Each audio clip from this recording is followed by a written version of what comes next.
At 2:14 a.m., on a moonless night whose silence felt almost engineered, the fog over Brayford Hollow, a forgotten valley in northern England, thickened into a shape no one could explain. The temperature had dropped so suddenly that the breath of the night watchman at the abandoned relay station rose like white smoke, twisting into the damp air. A faint metallic hum vibrated beneath their boots, steady, rhythmic, and completely out of place in a facility that had officially been shut down since 1957. Inside the derelict control shed, every surface was coated with dust except for one, an old steel panel on the far wall. Its indicator lights, dead for nearly 7 decades, flickered once, then again, then surged to life with a pulse of deep red. Corporal Ellis, the junior guard on his 3rd week at the post, froze mid-step. He stared at the lights as if watching a dead man blink. His flashlight trembled in his hand. "This place isn't wired to anything anymore," he whispered to himself. And yet, the lights kept glowing, slow, deliberate, like something was waking up. Outside, the fog parted in a narrow path as though carved open by an invisible force. The ground vibrated, not violently, but with a strange living consistency, almost like the entire valley was breathing. Over the ridge, a soft bluish glow began to seep upward, spreading across the sky in thin streaks that looked like electrical veins. Ellis stepped out of the shed, his breath catching in his throat. He had read the rumors, the stories veterans told quietly in pubs, the files that were lost in a fire, the warnings that Brayford Hollow was a place the ministry doesn't talk about. But he never believed any of it. Until now. Then it happened. A section of the earth near the old generator pit cracked open, not explosively, but with mechanical precision, as if following instructions written somewhere beneath the soil.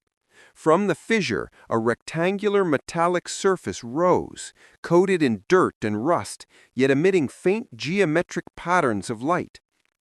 Ellis stumbled backward.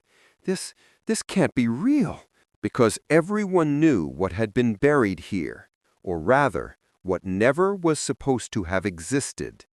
The metal structure, once a vault, once sealed by people who swore it would never be opened, shifted with a groaning echo that rolled across the valley.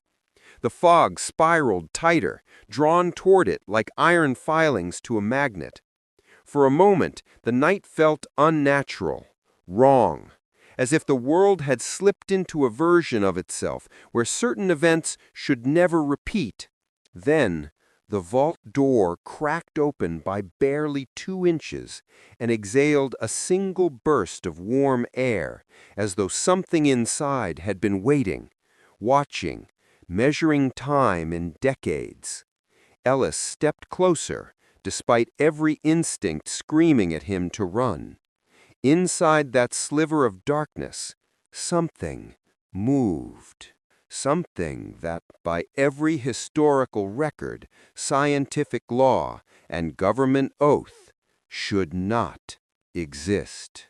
And as the fog swallowed the valley whole, Ellis realized the truth. The forgotten event had begun again.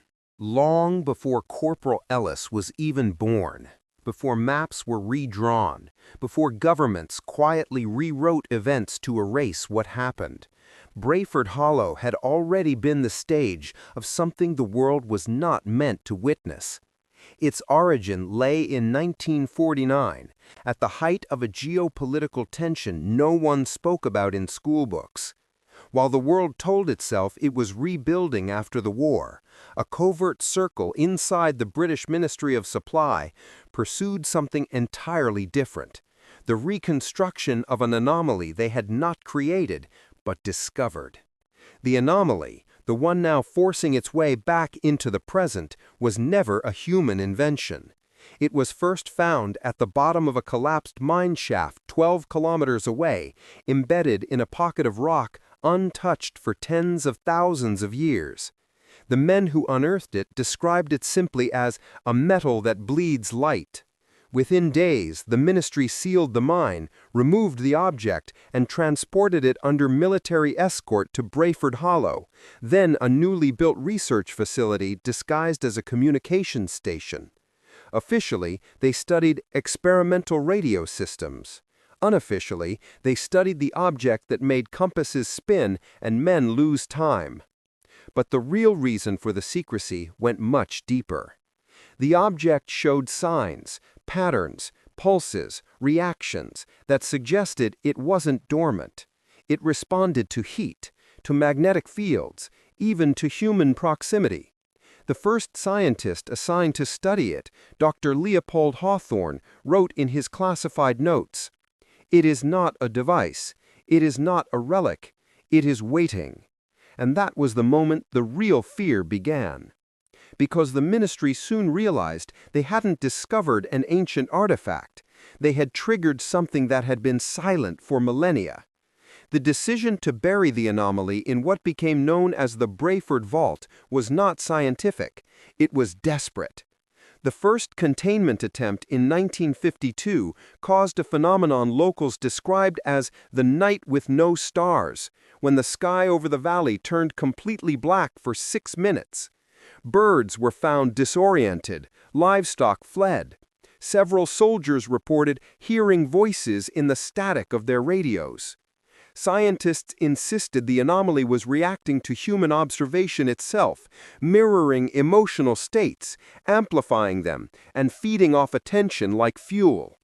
That was the human error. They tried to understand it, they tried to measure it, they tried to name it, and in doing so, they awakened it. By late 1956, every researcher involved begged the ministry to terminate the project. Instead, the government chose the only solution they believed could work. They shut the entire facility down and buried the vault beneath reinforced concrete. All personnel were sworn to lifelong silence. Files were burned. The valley was declared inaccessible for environmental reasons. But history has a cruel sense of irony. Because the anomaly's recorded pulses followed a pattern, one that indicated its next cycle would not occur for decades. And now, 7 decades later, to the horror of anyone who once knew the truth, the cycle had begun again. When the vault cracked open in 2025, it was not the light or the vibration that spread first. It was the fear. A quiet, creeping fear that moved faster than any alarm, seeping through the bones of everyone stationed within 10 kilometers of Brayford Hollow. It began subtly, a sense of being watched, of one's own memories feeling heavier than usual, as though some invisible force was tugging at emotion itself. By dawn, the valley had changed. The fog no longer drifted randomly. It circled the vault like a living barrier, rising and falling with a rhythm disturbingly similar to breathing. Birds avoided the area entirely. Radios began emitting low-frequency echoes that sounded almost like fragmented whispers, voices overlapping, out of order, as if spoken from different points in time. Human reactions varied, but none were neutral. Some soldiers became hyper-focused, staring at the vault until their eyes watered, refusing to blink. Others panicked without reason, trembling uncontrollably, unable to explain what terrified them. Corporal Ellis saw one man fall to his knees, clutching his head and repeating, "It's remembering us, it's remembering us." Because the anomaly did not attack in any physical way, its weapon was memory. Anyone who approached within 50 meters felt an immediate pull, like their most fragile thoughts were being surfaced and replayed, moments of regret, grief, guilt, magnified with unnatural clarity. A lieutenant who had once lost a brother in Afghanistan collapsed after hearing in his own voice a conversation he never wanted to remember. A technician reportedly saw visions of events that hadn't happened yet, as if the anomaly was reflecting possible futures as easily as past mistakes. Psychologists called it collective emotional destabilization. The ministry had another word for it: collapse. As the hours passed, the phenomenon intensified. Electronics shorted out. Watches reset themselves. Heart rates fluctuated unpredictably. Some soldiers reported seeing silhouettes moving inside the vault, shapes that didn't match any human outline. Others insisted they saw their own shadow detach for a split second, bending toward the vault before snapping back. The panic was not loud, it was insidious, a quiet unraveling of rationality. The valley's atmosphere grew heavier, like standing underwater. Even oxygen felt different, thicker, electrically charged. A group of engineers attempting to seal the vault again fled after hearing what they described as our own thoughts spoken back to us, but older. And then the unexpected consequence struck. People began losing time. Not hours, minutes, sometimes only the space of a blink. Conversations skipped, movements misaligned. A soldier raised his hand to check his watch and found it already lowered with no memory of moving it. Another swore the sun had jumped an inch in the sky. Civilization, even in this small, isolated valley, began shifting under the pressure of something humanity was never built to comprehend. The true threat was finally clear. The anomaly was not trying to escape the vault. It was trying to rewrite the people observing it. Not physically, emotionally, temporally. It was peeling humanity open from the inside. And as the day darkened unnaturally early, Corporal Ellis understood the terrifying truth. This was not a breach, it was a return. As the second night fell over Brayford Hollow, the air felt unnervingly still, like the valley was holding its breath. The anomaly pulsed inside the vault with a soft, warm glow, steady as a heartbeat. Every few minutes it flickered, illuminating the fog in shapes almost, but not quite recognizable. Not symbols, not images, patterns of memory. Corporal Ellis stood before the widening fissure, trembling with the weight of something he could not articulate. He realized now that the anomaly was not expanding outward. It was pulling the world inward, drawing human consciousness closer to its own. Not to destroy, not to harm, but to show. That was the revelation no one expected. Because when the final surge of light burst from the vault, it did not burn, it did not blind, it unveiled.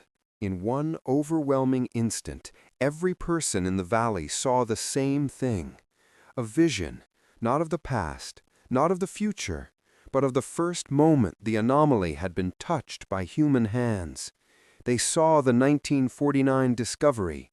They saw the scientists' fear, their curiosity, their arrogance. They saw the ministry's frantic attempts to control what they refused to understand. They saw the object reacting, not maliciously, but defensively, mirroring humanity's darkest emotions, because those were the emotions humanity had brought to it. The anomaly was never dangerous by nature.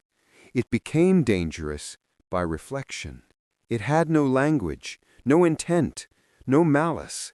Its cycle changes were not warnings, they were echoes.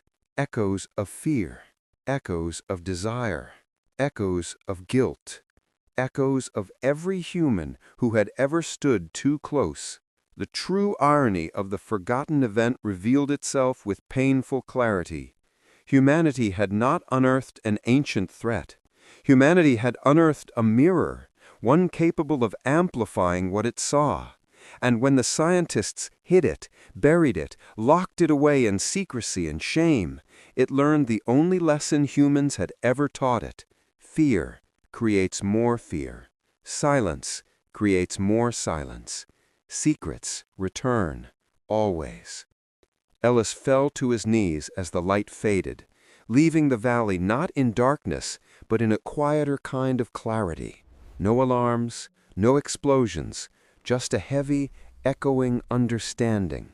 The anomaly had awakened not to attack, but because its cycle was simply the point at which accumulated human emotion reached critical mass. The vault wasn't a prison, it was a memory reservoir, and the moment it reached capacity, it opened.